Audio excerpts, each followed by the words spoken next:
out now. Maaring ito na ang huling pagsasama namin ni Marian sa isang TV show. So, this will be very special for us. So, kahit anong project na ibigay sa akin ng GMA, tatanggapin ko. Noong Huwebes, April 23, isang sorpresa ang tinanggap ni Marian Rivera mula sa GMA Entertainment TV team. Kinumpirma ng Kapuso Network ang matagal nang napapabalitang pagkakahirang kay Marian bilang susunod na Darna. Labis-labis na tuwa ang naramdaman ng young actress nang personal na ipaalam sa kanya ang naging desisyon ng network. Hindi ko alam na ganito. Ang sabi lang sa akin, kakausapin daw ako para sa next project ko. So, yun, excited ako. Kasi Ma'am, sorry ka na, ba't di pa tayo papanik? Kakausapin na tayo, hindi kami mamaya.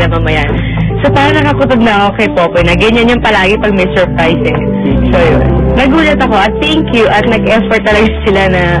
Kasama sa mga sumurpresa kay Marian, ang mga anak ni Mars Ravelo na sina Ruby at Zaldi na botong-boto rin kay Marian.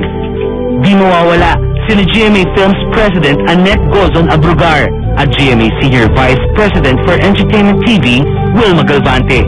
Pinag-isipan namin mabuti yung buong programming committee, tapos yung creative group, and then, syempre, inputs din ng mga Ravelo kung sino ang pinakamaganda at pinaka-competent sa time na ito na pwedeng maging Darna.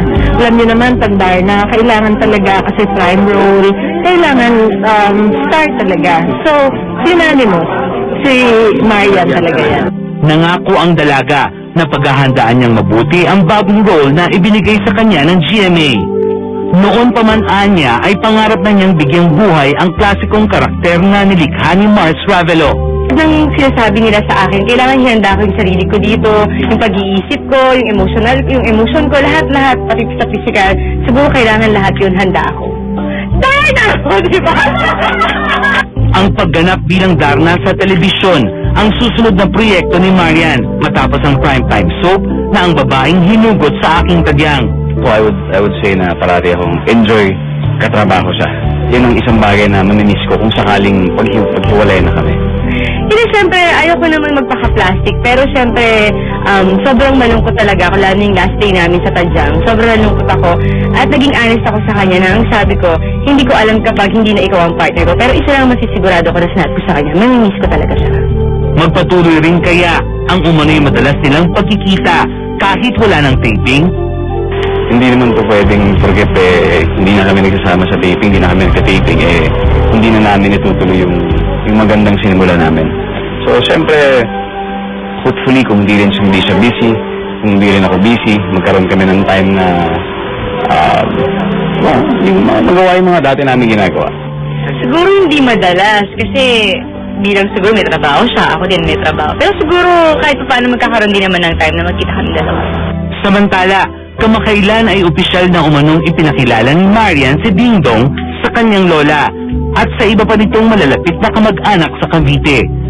Sobrang bait nilang lahat and nakita ko kung sino yung mga tao nagpalaki sa kanya. Nakita ko yung kanilang kultura dun sa bahay nila. So, mas lalo kong na-enjoy yung character niya dahil nakita ko in each and every person in that house kung sino si Marian, kaya mas lalo siya nakilala. Naging mainit nga raw ang naging pagtanggap ng pamilya ni Marian sa aktor. Okay naman kasi bilib-bilib ako dito kasi magaling naman talaga siya makisama. Tsaka alam mo naman sa tao kung totoo o hindi. Totoong tao talaga si Dong. Super chika naman siya ng lola ko. Ewan ko na pinag-uusapan nilang dalawa. Ngayong opisyal nang naipakilala ni Marian si Ding Dong sa kanyang pamilya. Malapit na rin kaya nating marinig ang opisyal na pag-amin mula sa dalawa? Like what I always say, kung pangunahan ng mga bagay. Kung tingin ko tamang panahon na para sa ganyan, okay. Pero siyempre, hindi lang naman ako involved dito. So, andun kasama rin siya. So, hindi lang ako magdedesisyon yan.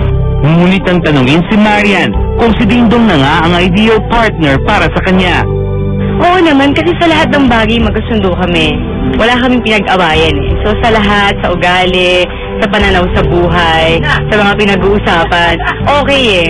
So wala kaming problema pagdating sa ganong bagay. Kung halata mo para kinikilig ka, marami rin kinikilig talaga sa sugar. Kinikilig ako? Hindi naman. Konti lang.